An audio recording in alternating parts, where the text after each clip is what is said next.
My brother who slept with my fiancée, then my family defended them like I was the problem. So I moved on and watched their world quietly fall apart. I'm a 25-year-old male who grew up in Colorado in what looked like your typical middle-class family from the outside.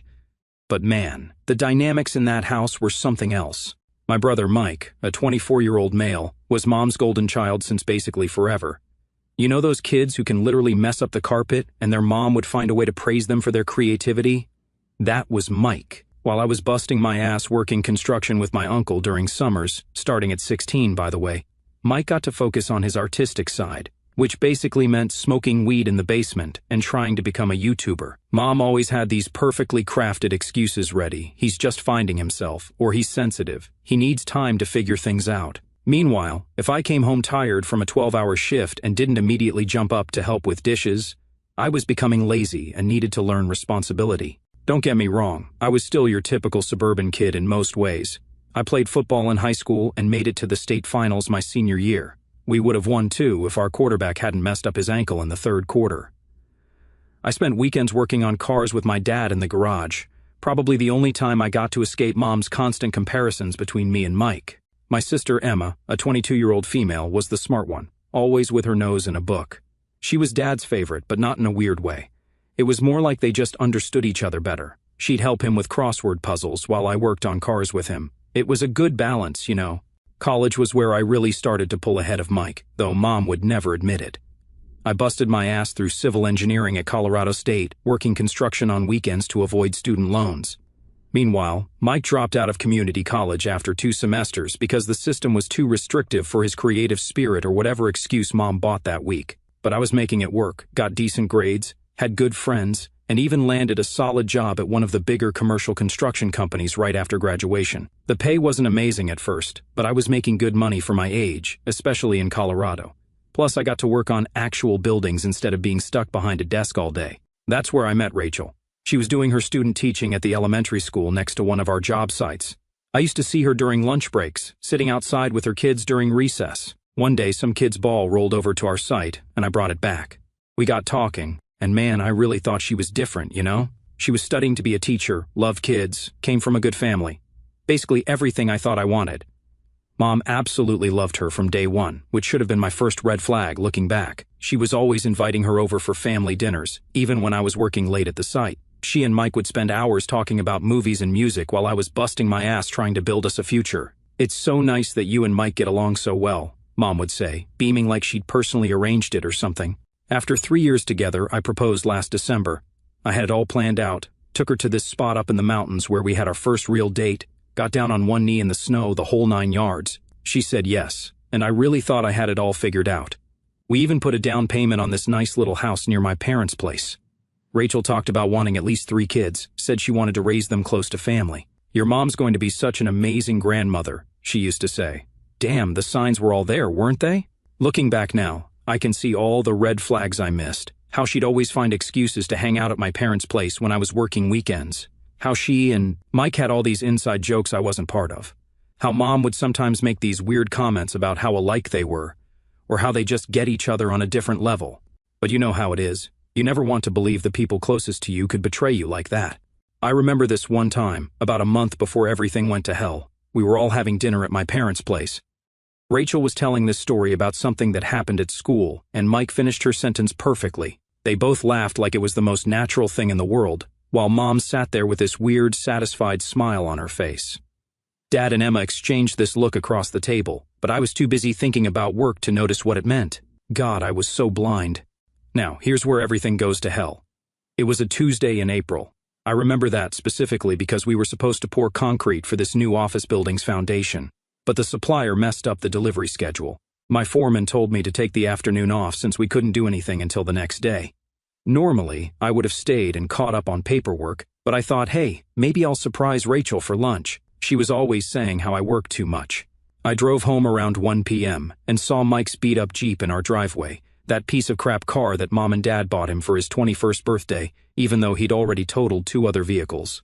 I should have known something was up right then. He was supposed to be at his part-time job at the music store, his latest career path that Mom was subsidizing. But I figured maybe he was on lunch break too, coming to tell Rachel about his latest brilliant business idea or whatever.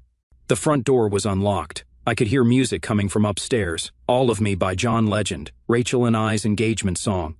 Ironic, right? There were clothes scattered up the stairs, his ratty band t-shirt, her teacher sweater. You know that moment in movies where everything goes quiet and time slows down? That's exactly what happened. I stood there, staring at that sweater, the one I'd gotten her for Christmas, lying there on our stairs like a neon sign pointing to what was happening in our bedroom. I'm not going to describe what I saw when I opened that door, you can figure it out. But here's the part that really messed with me. They didn't even notice me at first, just kept going like they were in their own little world. When they finally saw me, Mike actually had the balls to say, "Oh shit, bro," like he just spilled a beer on my couch or something. Rachel started crying immediately, pulling sheets around herself, saying, oh God," over and over like a broken record. Mike just sat there, looking at me with this weird mix of guilt and, I don't know, relief. Like he was almost glad it was finally out in the open. I didn't say anything, didn't scream, didn't throw punches, though God knows I wanted to.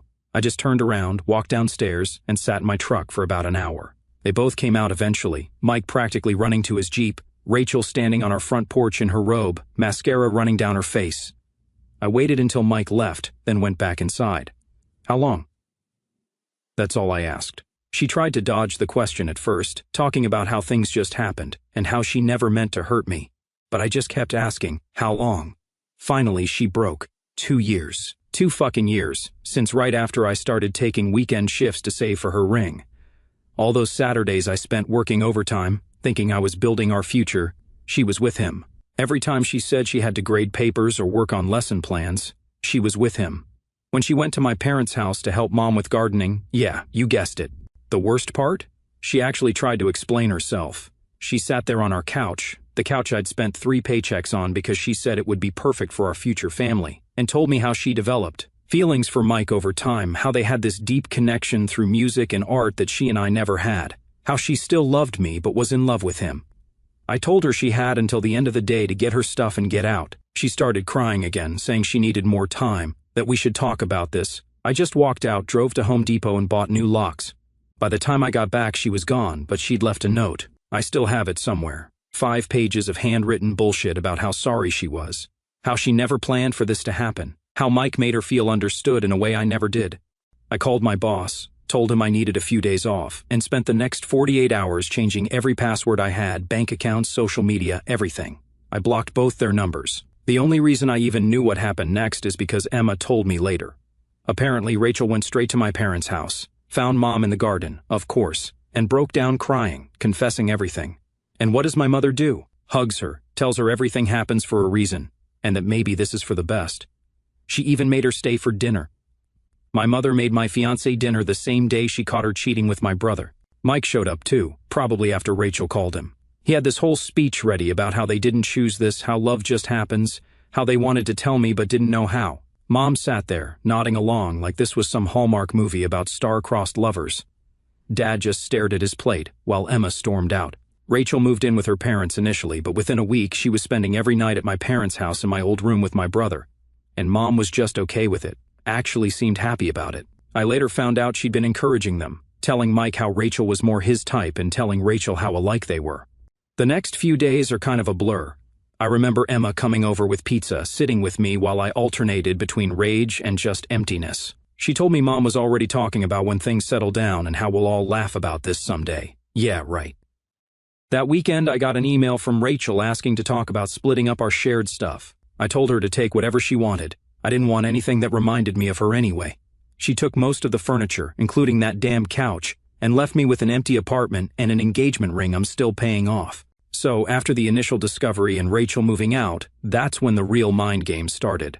Mom began this, I don't know what to call it, this campaign to normalize everything. She'd casually mention how natural Mike and Rachel's connection was, how she'd always seen something special between them. She started bringing up all these memories of them together, rewriting history to make their betrayal seem like some beautiful love story that was meant to be. Remember that music festival they went to together 2 years ago? The one Mom convinced me not to go to because I needed to focus on my career? Yeah, turns out that's when they first hooked up. Mom knew. She fucking knew. She had been encouraging them to spend time together because Rachel brought out a better side of Mike. Meanwhile, I was working 60-hour weeks, trying to save up for a house, for a wedding, for the future I thought we were building. The worst part? Mom started suggesting that maybe this was all my fault. You were always so focused on work, she'd say, or Rachel needed someone who could understand her creative side. Like my crime was working hard to build a life, instead of sitting in the basement smoking weed and finding myself like Mike. Then, this supervisor position opened up at our Texas branch. The pay was better, like significantly better. And honestly, I needed an escape plan.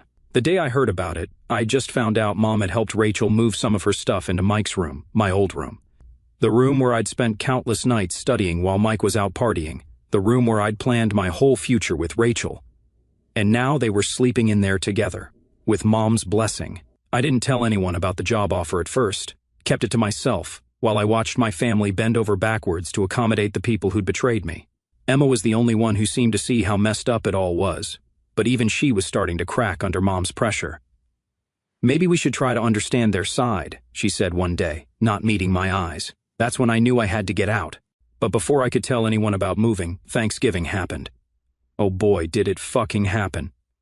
I walked into my parents' house, and there they were, Mike and Rachel, sitting at the kitchen table like nothing had happened. Rachel was wearing this sweater I'd bought her last Christmas, looking all cozy and at home.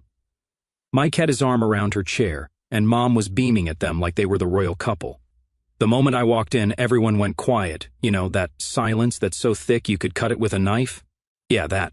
Then Mom starts this rehearsed-sounding speech about healing as a family and learning to forgive. Dad just sat there, nodding like a dashboard bobblehead, and Emma, God, Emma. She was sitting next to them, actually sitting with them, looking at me with these guilty eyes. That's when Mom dropped the bomb. She'd invited Rachel's parents too, wanted to bring the families together since Mike and Rachel were getting serious. Getting serious, like they hadn't been screwing behind my back for 2 years, like they hadn't destroyed every future plan I had. After seeing Mike and Rachel sitting there at my parents' table like they owned the place, I just broke. You know that moment when everything becomes crystal clear, like when you're drunk and suddenly get sober in an instant? That's what happened. I walked out without saying a word. Mom was calling after me, something about family and healing and whatever other bullshit she'd rehearsed, but I just kept walking. I got in my truck and drove to McDonald's. Sitting there, eating a Big Mac on Thanksgiving, sounds depressing as hell, right? But honestly, that sad meal in my truck was better than watching my family pretend everything was normal while they passed the gravy to the people who destroyed my life. While I was sitting there, surrounded by the only other people sad enough to be at McDonald's on Thanksgiving, I started making a list on my phone, everything I needed to do to disappear. Not like witness protection disappear, but fuck this entire situation disappear. The Texas job was already lined up. My boss had been practically begging me to take it. The company was expanding like crazy down there, and they needed someone with experience running major projects. First thing I did was go to the bank the next morning, opened a new account at a completely different bank, and transferred every penny from my joint accounts. Thankfully, Rachel and I never got around to combining everything. The teller gave me this knowing look when I closed the accounts. Turns out, her ex had cleaned out their joint account when he left, so she was extra careful making sure everything was properly documented. Next was the phone. Did you know that if you're on a family plan, the primary account holder can see every number you call or text? Yeah, Mom had been using that to keep tabs on me for years. I went to a different carrier, got a new number, new phone, everything. The guy at the store helped me transfer all my important stuff without linking it to any of my old accounts. Social media was next, but before I nuked everything, I downloaded all my photos and important messages. Then I started blocking people: Mike, Rachel, Mom, Dad, their friends, their families. Everyone who'd chosen their side. I left Emma unblocked but unfriended her. She was still on the fence, and I couldn't deal with that either. I changed my email and created new social media accounts under a different name for work stuff. The apartment was trickier. I still had 4 months on the lease, but my landlord was surprisingly cool about it. Turns out, he'd gone through something similar with his brother years ago. He let me break the lease with just 1 month's penalty. I started packing that night, threw out anything Rachel and I had bought together. That couch she'd left behind, I posted it for free on Craigslist. Some college kids came and got it within an hour. I was supposed to start the Texas job in January, but I called my boss and told him I needed to start sooner. I made up some bullshit about wanting to get settled before the holidays. He was stoked, said they needed help ASAP anyway. I found an apartment in Houston through a guy at work, signed the lease electronically, and paid the deposit that day. The next week was a blur of packing and planning. I only told 2 people what I was doing: my best friend from the construction crew and my old foreman. They helped me load the U-Haul, no questions asked.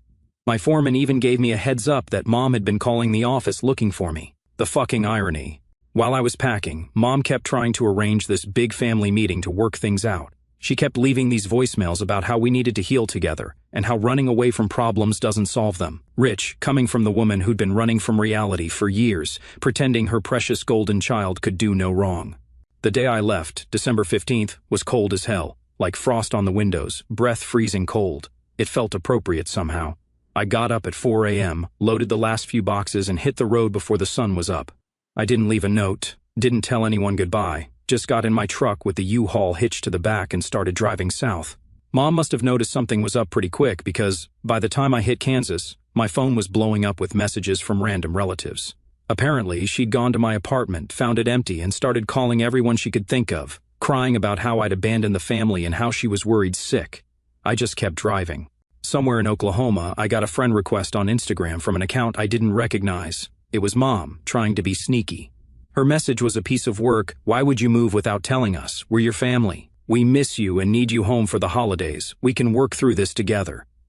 I replied with the most satisfying message I've ever written. You only have one son left. I'm not part of that family anymore. Then I blocked her new account and kept driving. I hit Texas that night, checked into a hotel because I was too tired to deal with the apartment, and laid there in that generic hotel room, staring at the ceiling. And you know what? For the first time in months, I actually slept through the night. No stress dreams, no waking up angry, just peace. I found out later that Mom had a complete meltdown when she read my message. She started calling everyone in the family, crying about how her baby boy was making rash decisions and how she'd failed as a mother. Yeah, no shit, you failed, Mom. Just not in the way you think. So, there I was in Texas, actually starting to build a decent life for myself. I got promoted to project manager within 3 months. Turns out, when you're not dealing with constant family drama, you can actually focus on work. I bought myself a new F-150, the kind Mike always wanted but couldn't afford because artists don't care about material things. I started training MMA at this local gym, figured I needed a healthy way to deal with all the anger, and was finally sleeping through the night without waking up wanting to punch walls. Then it happened. It was a Wednesday in January when I got the call. I was on site, reviewing plans with my foreman, when my phone buzzed. I didn't recognize the number, but it had a Colorado area code. I almost didn't answer it. Kind of wish I hadn't. It was my Aunt Susan, Mom's sister, the only reasonable one in the family. She was crying, which immediately set off alarm bells because Aunt Susan never cries. She said Mom had been diagnosed with stage 4 breast cancer, terminal, 3 months to live, maybe less. She said Mom was asking for me, wanted to make peace before, I sat there in my truck for an hour after that call, just staring at nothing. I called my boss, told him I needed a few days, and booked a flight back to Colorado for the next morning. I even packed a suit because I thought, well, you know what I thought. The whole flight back, I was thinking about Mom. Yeah, she'd fucked up royally with the whole Mike and Rachel situation, but she was still my mother. I started remembering all the good times, her coming to my football games, making my favorite meals when I was sick, teaching me how to drive in that old Subaru. By the time the plane landed, I'd convinced myself that maybe this was a sign. Maybe we could fix things before it was too late. Aunt Susan picked me up at the airport. I should have noticed something was off when she wouldn't look me in the eye. She said Mom was at home, wanted to see me right away. I walked into that house, the house I grew up in, the house I hadn't set foot in since Thanksgiving. And there they all were. Mom, Dad, Mike, Rachel, Emma, even Rachel's parents. No hospital bed, no medical equipment. Mom looking healthy as ever in her favorite gardening sweater. The silence was deafening. Mom started crying, her fake crying, the kind where she makes sure everyone can see her tears, saying how she had to do something to get me home, how she couldn't bear to have her family torn apart. Mike and Rachel were holding hands, looking guilty but also satisfied, like they thought this was somehow going to fix everything. You know that moment in movies where the hero just snaps, that perfectly calm fury where everything becomes crystal clear? Yeah, that happened. I looked at my mother, really looked at her, and saw her for what she was, this manipulative, toxic woman who'd spent my entire life enabling one son while destroying the other. You faked having cancer, I said, so quietly that they had to lean in to hear me. You faked having terminal cancer to manipulate me into coming back. Mom tried to justify it, started talking about how desperate times call for desperate measures, and how a mother will do anything to keep her family together. Rachel actually nodded along, like this was somehow reasonable behavior. Mike just stared at the floor, probably thinking about how he could turn this into material for his shitty poetry. Dad finally spoke up, trying to play peacemaker like always. Son, your mother just wants to fix things. We all miss you. Mike and Rachel are engaged now, and we need to find a way to be a family again. That's when I lost it. Not violently, I was past that, just started laughing, couldn't stop. Here was my family, who'd betrayed me in every way possible, who'd lied about fucking cancer, sitting there expecting me to just fall in line with their delusion. I looked at each of them in turn. You know what the funny thing is? I actually felt guilty on the plane. I was thinking about all the good memories, wondering if I'd been too harsh. But this, I gestured around the room. This is actually a gift because now I know with absolute certainty that I made the right choice cutting you all out of my life. Mom started wailing, her real crying this time, the ugly kind she usually keeps private because it ruins her makeup. Mike stood up, probably to try some brotherly bullshit, but I just held up my hand. The only reason I came back was because I thought my mother was dying. Congratulations, Mom, you just killed any chance of ever having a relationship with me again. I turned around and walked out. I could hear them calling after me, Mom's cries getting more hysterical by the second. Rachel actually tried to follow me, saying something about understanding my pain. I just kept walking. Aunt Susan was waiting in her car, crying for real this time. Turns out Mom had manipulated her too. Told her I was suicidal and needed an intervention. Said the cancer story was the only way to get me home. Classic Mom, using everyone's emotions against them. I got an Uber to the airport, caught the next flight back to Texas and blocked every Colorado number in my phone except Aunt Susan's. She'd earned the right to stay connected after exposing Mom's manipulation. After the cancer stunt, I threw myself into work and building my new life in Texas. I started dating Sarah, this awesome girl I met at my MMA gym. She was different from Rachel in every way, independent, straightforward, zero interest in playing family politics. She'd heard bits and pieces of my story through mutual friends, but never pushed me to talk about it, just accepted me as I was, baggage and all. Things with Sarah were going great. She was a trauma nurse, worked crazy hours like me, and understood the value of hard work in a way Rachel never did. We'd been together almost a year when Christmas rolled around. Her family invited me to spend the holidays with them in Dallas. Normal family, good people. Her dad was a retired firefighter who actually wanted to hear about my construction projects. Her mom kept trying to feed me more ham and wouldn't take no for an answer. It felt healthy, real. Christmas Eve was perfect. Sarah's mom made this incredible fettuccine Alfredo, their family tradition. We exchanged gifts and watched old Christmas movies. For the first time in years, I felt like maybe I could have this kind of normal family life again. I should have known better. Christmas morning started out great too, more food, more presents, more of that warm family feeling I'd been missing. Then Sarah's mom mentioned they were expecting some family friends for dinner. I didn't think much of it at first, even helped set up extra chairs in the dining room. The doorbell rang around 4 p.m. Sarah's mom went to answer it and I heard them before I saw them, my mother's voice, trying to sound sweet and concerned, like she always did when she had an audience. My whole body went cold. I turned around, and there they were, Mom, Dad, Emma, Mike, and Rachel, standing in the doorway like some fucked-up Christmas card. That's when I saw Sarah's face. Not surprised, just guilty. She'd known. She'd helped plan this whole thing. Turns out she'd been talking to my mother for months, coordinating this intervention because she thought she was helping. My mother had fed her some story about how worried they all were about me, how I was running from my problems, how I needed family support to heal properly. Mom started her usual routine. What they did was wrong, but your actions are unacceptable too. Like somehow me leaving town was equal to my brother screwing my fiancée for 2 years. Dad chimed in about how enough was enough and how Mike had suffered enough for his mistakes. Suffered? He got the girl, kept the family, and I'm the one who needed to get over it. Rachel was there, holding Mike's hand, wearing this fancy new engagement ring. Pretty sure it was bought with the money from selling my old house.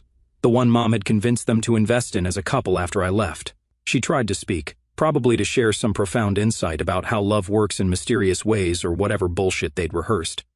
I cut her off, looked right at Sarah, and said, "Find your own way home. I'll pick up my things later." Simple, quiet, final. Everyone started talking at once. Sarah crying. Mom doing her theatrical gasping thing. Mike trying to play peacemaker like he had any right. As I was leaving, Mom grabbed my arm, started going on about how their family name was so important, how she'd raised me better than this. That's when I told her I'd already changed my last name months ago. You'd think I'd told her I'd committed murder. She actually collapsed into a chair, wailing about family legacy and tradition. The drive back to Houston was long and quiet. I had plenty of time to think about how fucking stupid I'd been trusting someone again. Sarah called about 50 times that night, left voicemails about how she was just trying to help, how she thought bringing everyone together would fix things. Classic manipulation victim. My mom had played her just like she played everyone else. I got back to my apartment around 3 a.m. looked at the Christmas tree Sarah and I had decorated together. All the presents still wrapped underneath. I took every gift she'd given me over the past year and put them in a box, added the spare key she'd left, the toothbrush from my bathroom, everything. I dropped it all off at her place the next morning before she got back from Dallas. The worst part? I found out later that this whole Christmas intervention had been in the works for months. Sarah had been reporting back to my mother about everything, where I was working, who I was hanging out with, if I was dating anyone else. She'd even helped them find my new address, which I'd kept private specifically to avoid this kind of shit. Mom had played Sarah perfectly, shown her old family photos, told stories about how close we all used to be, painted this picture of a concerned mother just trying to help her troubled son. And Sarah, wanting to be the one who fixed everything, fell for it hook, line, and sinker. Then, about a year later, my company won this huge contract to demolish and rebuild a bunch of foreclosed properties in Colorado. Guess whose house was on that list? Yup, my parents' place. The one Mom had remortgaged to pay for Mike and Rachel's dream wedding. The same house where Dee hosted all those family dinners, where she'd orchestrated her little manipulations, where she'd welcomed my brother and ex into my old room. I personally volunteered to oversee that demolition. I drove up there on a Tuesday morning and watched them tear down every last brick. Mom showed up halfway through, probably tipped off by a neighbor. She looked old, not just older, but worn down. I found out later she's working as a Walmart greeter now, her first real job in 30 years. Karma's got a sense of humor, I guess, but that's just the beginning. Through Emma, who finally grew a spine and reached out to apologize, I got the full update on everyone's spectacular downfall. Mike and Rachel's perfect marriage crashed and burned 6 months in. Turns out, Rachel's got a type. She likes to cheat. She got caught with Mike's best friend, the same guy who was his best man at their wedding. But here's the real kicker. She's pregnant with his kid. The same Rachel who couldn't have children is now carrying his ex-best friend's baby. Mike didn't handle it well, started drinking heavily, and lost his job at the music store after showing up drunk one too many times. He's living in Mom's basement now, in their crappy rental apartment, writing angsty songs about betrayal. The irony is completely lost on him. Mom and Dad finally separated. Turns out, Mom had been lying about their finances for years, taking out credit cards in Dad's name to fund Mike's projects, and the wedding Dad found out when they tried to refinance the house, and the bank laughed them out. He's living with my aunt now, finally started therapy, and actually called to apologize, said he should have stood up to Mom years ago. Rachel's teaching career is over. Word got around about her history of sleeping with her students' relatives. Yeah, turns out Mike wasn't the first, and no school district will touch her now. She's working at a call center, living with her new baby daddy in some rundown apartment complex. Her parents, who were so understanding about her following her heart with Mike, won't even speak to her now. As for me, life's actually pretty good. I met this amazing woman named Molly at the grocery store about a year ago.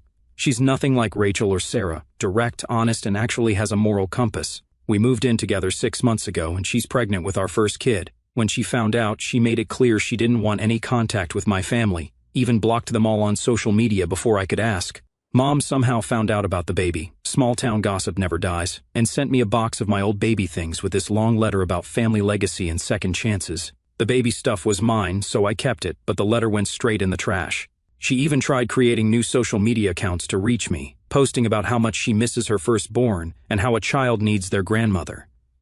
I blocked every single account. Emma's getting married next month. She and Dad want to reconcile, no Mom or Mike involved.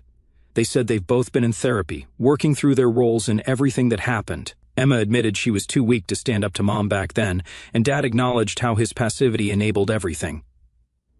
Molly says maybe it's time to consider letting them back in, but she's not pushing it. She's seen all the screenshots, read all the manipulative messages, knows the whole story. She says she'll support whatever I decide, but also reminds me that people can change if they do the work. The key word being if. Watching Karma finally catch up with everyone has been surprisingly empty. I thought I'd feel satisfied seeing them all suffer, but mostly I just feel relieved. Relieved that I got out, relieved that I built my own life, relieved that I broke the cycle.